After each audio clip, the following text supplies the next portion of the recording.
Super Dave Dev channel. My name is Super Dave. You can call me Divan, some call me Divan. However, we are gonna talk The Division, baby.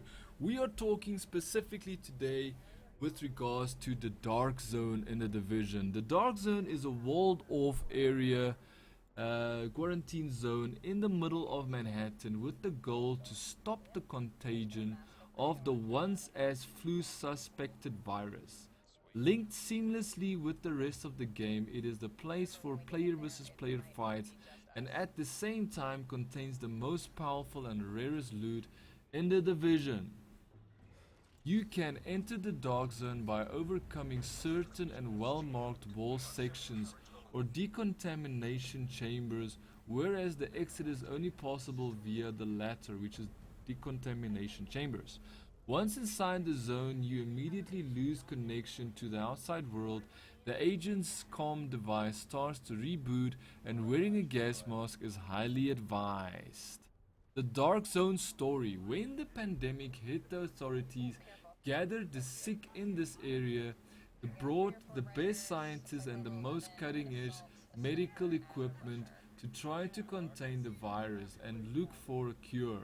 But soon the government recognized that their measures were no longer enough. The following video explains. Okay, so that is just the explanation there. More and more people suffered from the virus, and medical auxiliary equipment as well as personnel came increasingly to their limits. So personnel came increasingly to the limits. The Concord quickly became a fully equipped quarantine zone, and the martial law came into effect. National Guard and especially for the scenario trained units tried to master that situation, but it was already too late. All of them weren't able to stand the increasing pressure, and rioting, looting and chaos were now on the agenda, and that's when the power went out. Within a few hours, the military had to pull out the troops of this with contamination saturated zone and left their best equipment behind. They left behind not only the supplies, medicine, weapons, but also thousands of infected, dying and already dead people.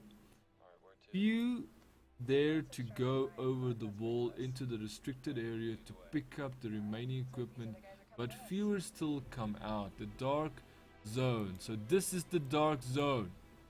Gameplay. Well, let's talk about the gameplay.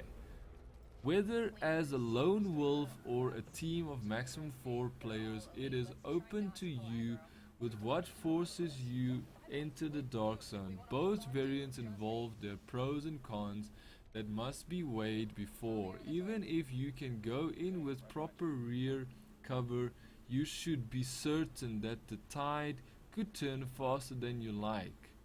So the Dark Zone is a fear and betrayal fulfilled place. Within each agent, it's responsible for themselves. Each agent is responsible for themselves. Be therefore on the watch for enemy factions and always keep your eyes open for other friendly or hostile agents. The missions. Also, secondary missions of the main story lead in through this highly contaminated zone. In the first playable demo, as SHD container had to secured, which was guarded by a group of Rikers. The chance of them through the mission in the Dark Zone than the PvE zone is much higher because of the military left behind weapons and equipment. The following, okay, so basically now we need to go and we need to understand the rank. So the ranking system of the Dark Zone rank system is completely separated from the character's level based progression outside the Dark Zone. By killing enemy agents, whether they are rogue or not, you gain different experience points which ensure that your rank will increase or decrease. The higher the rank, the more choice you have in terms of better equipment and crafting recipes to specific vendors, which is also a requirement to access high value crates. On the one hand, your rank can increase, but on the other hand it can decrease rapidly as well if you die as rogue agent. In case somebody is able to receive your bounty, you will lose a lot of your Dark Zone XP based on your current rogue status. So it is not a good thing to be a rogue. That is what they're saying here. It doesn't really pay that much to be a rogue, unless of course if you're lucky and you can get through a lot of multiplayer and friendlies to kill them and then get away with it, which will pretty much be almost impossible.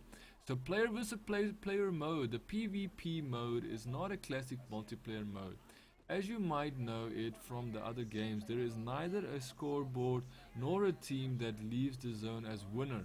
But a persistent Dark Zone rank ensures how other players perceive you and what stuff can be bought with so-called Dark Zone currency from merchants in the zone. More urge than compulsion. If you are fully devoted to the single player and co-op mode experience and want to avoid player-to-player fights, you can safely avoid the zone. But always keep the valuable items inside the zone in mind. Maybe someday also you will dare to go over the wall. So yeah, that is how you know that the Dark Zone will be a massive part of the Division. That's why I had this long video, so you can understand more about the Dark Zone. Hopefully this did help you. And yes, next we are going to talk about Rogue Protocol. What does it mean to be rogue? What do you need to know about becoming rogue, killing your friendlies, killing your teammates, killing friendly players, killing any players in this actual game? So let's find out in the next video. Thank you so much for watching and see you in the next video. Ciao for now.